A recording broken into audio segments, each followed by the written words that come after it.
Hello दोस्तों, मैं स्वागत करता हूं आपका अपने फिजिक्स के चैनल पे जो है फिजिक्स बाय प्रेषित सर। और हम पढ़ रहे हैं बहुत ही इंपॉर्टेंट स्ट्रक्चर्स जिसमें हम रोटेशनल डायनामिक्स का रोलिंग मोशन ये टॉपिक आज पढ़ने वाला है बेटा।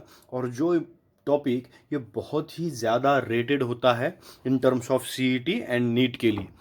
तो इनके फॉर्मूले भी आपको याद रखने पड़ते हैं, फॉर्मूले भी याद रखने पड़ते हैं। सब कुछ याद अगर रखने पड़ता है तो हमें इसे डिटेल क्या करना होता है, पहले पढ़ना होता है। तो पहले एक बार समझ लेते हैं। इसके पहले के जो लेक्चर्स है इनकी भी लिंक मैंने क्या कर दी है, हमारे हमारे चैनल पे सारे के सारे चैप्टर्स आपके लिए अवेलेबल है, आप पढ़ सकते हैं। तो बस आप पढ़ते रहिए और दूसरे आपके दोस्तों को भी चैनल क्या करते रहिए, शेयर करते रहिए, ताकि आप उनका भी क्या हो जाए, थोड़ा सा फायदा हो जाए। तो हम रोलिंग मोशन के बारे में बात करते हैं। रोलिंग मोशन कैसी मोशन है बेटा? एक ऐसी मोशन है जिसमें ट्रांसलेशन मोशन तो होगी ही, प्लस इसमें रोटेशनल मोशन भी होगी। यानी देखिए, हमारा बॉल मैं जब रोल करता हूं तब बॉल क्या होता है, देखिए फिर से, बॉल जब मैं आगे धकेलता हूं तो बॉल आगे भी जा रहा है और बॉल रोल भी हो रहा है। देखिए, बॉल रोल भी हो रहा है और आगे भी जा रहा है। यानी पॉइंट ए से अगर बी तक नीचे आएगा तो क्या होगा, रोटेशन भी होगा और ट्रांसलेशन भी होगा। यानी उस मोशन में, जिस मोशन में हमारे पास ट्रांसलेशन भी है,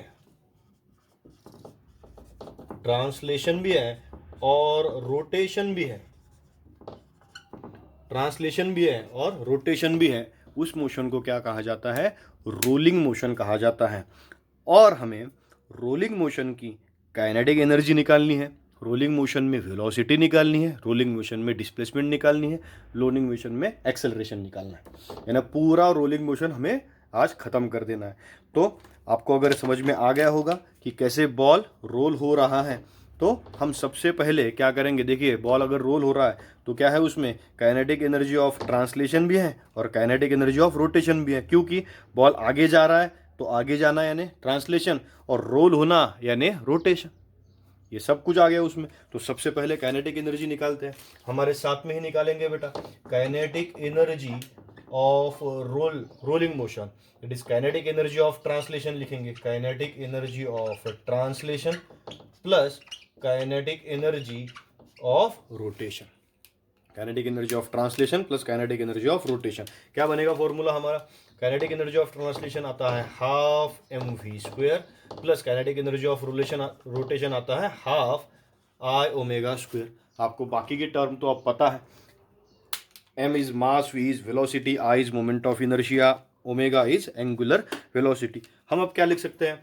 तो m मास लिनियर टर्म है, v वेलोसिटी लिनियर टर्म है, ये दोनों एंगुलर टर्म है। सबको एंगुलर का एक तो लिनियर कर लेते हैं, तो i के बजाय लिखेंगे i is equals to m k square, where m is mass, k is radius of gyration and omega is equals to v upon r। Radius of gyration अगर पता भी नहीं होगा तो सिर्फ रेडियस ही लिख सकते हैं कि k हमने पूरा रेडियस के टर्म पे लिख लिया है।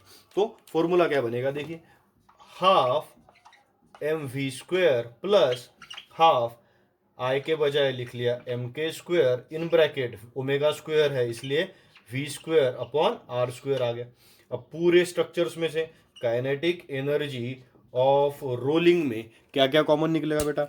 Half M we square, half M we square अगर हमने कॉमन निकाल लिया तो अंदर बचता क्या है, हाफ एम वी स्क्वेयर मैंने कॉमन निकाल लिया, यहाँ पे बच गया 1 प्लस यहाँ पे क्या क्या बच गया, 1 प्लस यहाँ पे बच गया हमारे पास के स्क्वेयर बचा और आर स्क्वेयर बचा, 1 प्लस के स्क्वेयर अपॉन आर स्क्वेयर।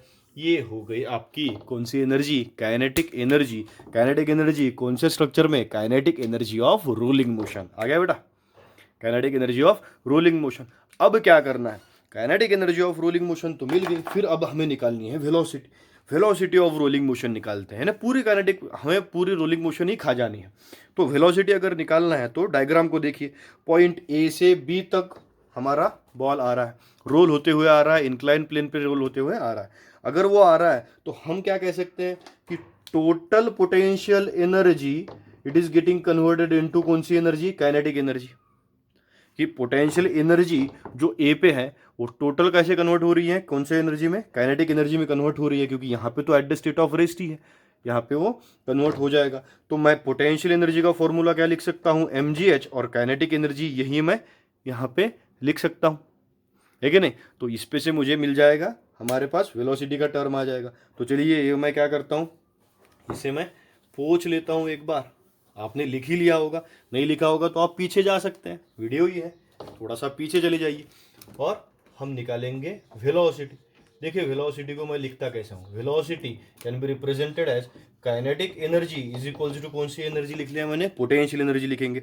ये हम पूरी लाल पेन से निकालेंगे, ये रेड पेन मुझे अच्छा लगता है जरा। तो हम क्या करेंगे, kinetic energy can be represented as half, जो हमने अभी काइनेटिक एनर्जी निकाली थी उसी काइनेटिक एनर्जी को हमें क्या करना पड़ेगा, उसे अच्छे से लिखना पड़ेगा, यानी half mv² in bracket 1 plus k² upon r² is equals to potential energy कितनी मिल गई बेटा, mgh। ओके, mgh इतनी मिल गई हमें पोटेंशियल एनर्जी। अब इस पोटेंशियल एनर्जी में mm क्या हो गया हमारे पास, कैंसिल हो गया ना, टर्म ही समझ में आ गई, mm कैंसिल हो गया यहाँ पे, यानी यहाँ पे बचा कितना, हाफ v² इन bracket 1 plus k² upon r², यहाँ पे क्या बचा, gh, mm कैंसिल हुआ, 2 डिनोमिनेटर का न्यूमरेटर में चला जाएगा, यानी v² इज इक्वल्स टू, और v² इन bracket 1 plus k² upon r², यहाँ पे कितना हुआ, टॉइस ऑफ gh। अब v² ये पूरा ब्रैकेट है, ब्रैकेट मल्टीप्लीकेशन में है, अंदर जाएगा तो डिवीजन हो जाएगा, यानी v² is equals to twice gh upon 1 plus k² upon r²। हमें स्क्वेयर की वैल्यू नहीं चाहिए, सिर्फ v की वैल्यू चाहिए। तो v is equals to square root of twice of gh 1 plus k² upon r²। ये आ गई आपकी वेलोसिटी, ये जब नीचे से ऊपर आता है तब, और नीचे से ऊपर नहीं, सॉरी क्या, ऊपर से जब ये कहाँ जाता है, नीचे, ये हो गई वेलोसिटी।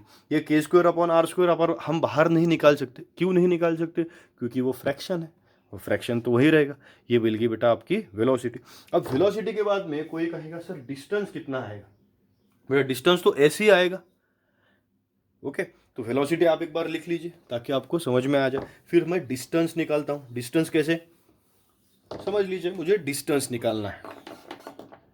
ओके, तो अगर डिस्टेंस निकालना है,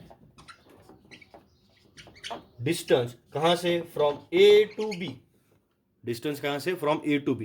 कितना डिस्टेंस है, डिस्टेंस को लिख सकते हैं हम एस।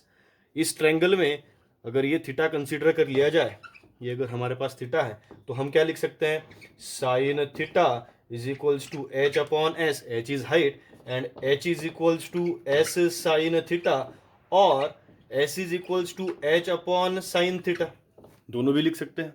क्यों, क्योंकि हमें अगले इसमें यूज करने मिलने वाला है। डिस्टेंस के लिए तो सीधा सीधा एस लिख सकते हैं, उसमें कोई टेंशन नहीं आने वाला। तो हमारे पास क्या क्या आ गया, अब काइनेटिक एनर्जी आ गई, हमारे पास वेलोसिटी आ गई, डिस्प्लेसमेंट आ गई, और बच गया एक्सेलरेशन भाई। तो एक्सेलरेशन मिल जाएगा, एक्सेलरेशन तो ईजिली आ सकता है। कैसे आएगा ईजिली, हमारे पास वेलोसिटी का फॉर्मूला याद होना चाहिए, तब एक्सेलरेशन हमें ईजिली आएगा। तो एक्सेलरेशन के लिए मैं निकालने की कोशिश करता हूँ, एक्सेलरेशन निकालेंगे, ये टर्म अच्छे से याद रखिए। Consider third kinematical equation, third kinematical consider कर लिया, v² is equals to u² plus twice as। अब इसमें v तो है मेरे पास, v का वैल्यू अभी मैंने निकाला था, आपको याद भी हो गया होगा। v इज इक्वल्स टू क्या मिल गया, अंडर रूट कितना था, twice of gh upon 1 plus k² upon r²। u भी है मेरे पास 0, क्योंकि initial velocity of the particle जो ऊपर बैठा है वो तो at the state of rest ही है ना, तो इनिशियल वेलोसिटी तो 0 ही बन गई उसकी। 2 तो है ही, एक्सेलरेशन निकालना है, और s is equals to H upon sine theta. अभी 5 सेकंड भी नहीं हुए आपको बताए। ओके, तो ये सब अगर मैंने क्या कर लिया, सब्स्टिट्यूट कर लिया, तो इक्वेशन क्या आ जाएगा, देखिए मेरा फॉर्मूला बनता है, इसका स्क्वायर है, v का स्क्वायर है, तो square root of twice of gh, ये टर्म नहीं लिखी तो भी चलेगा, डायरेक्टली स्क्वायर रूट कैंसिल कर दिया तो भी चलेगा, लेकिन आपके लिए लिख रहा हूँ, इज इक्वल्स टू u हो गया 0 plus twice of a into S क्या हो गया, h upon sine theta. Okay, चल रहा है दिमाग आपका, ठीक है। तो हम क्या करेंगे, अब स्क्वायर रूट हो गए बेटा cancel, therefore twice of gh upon 1 plus k² upon r² is equals to कितना मिला, twice of a h upon sine theta. हो गया ना, 2 कैंसिल हो जाते हैं, h कैंसिल हो जाता है, साइन थीटा न्यूमरेटर को चला जाएगा, यानी एक्सेलरेशन का बचा क्या, साइन थीटा न्यूमरेटर को गया, h कैंसिल हो गया, 2 कैंसिल हो गया, h कैंसिल हो गया, 2 ये ऊपर चला गया, क्या मिला g sine theta upon 1 plus की स्क्वायर अपॉन आर स्क्वायर, ये बन गया आपका एक्सेलरेशन। तीनों आ गए ना बेटा, आसान है, फालतू फिजिक्स आसान ही है। आ गया एक्सेलरेशन भी। तो ये इंपॉर्टेंट टर्म है, आपको हर एक फॉर्मूला आपको याद रहना चाहिए ताकि आप एग्जाम में क्या कर सके, लिख सके। तो बेटा एक बार इसको फिर से देखिए, रिवाइंड कीजिए, फिर से देखिए, अपने दोस्तों को भेजिए और कहिए कि 10 मिनट में पूरा रोलिंग मोशन ख़त्म कर दिया है सर ने, और बिल्कुल समझ में भी आ गया है। तो सबको एक बार बोल दीजिए, चैनल को लाइक कीजिए, शेयर कीजिए, सब्सक्राइब कीजिए, सबको भेजते रहिए, मैं पढ़ाता रहूँगा, आप पढ़ते रहिए। Thank you.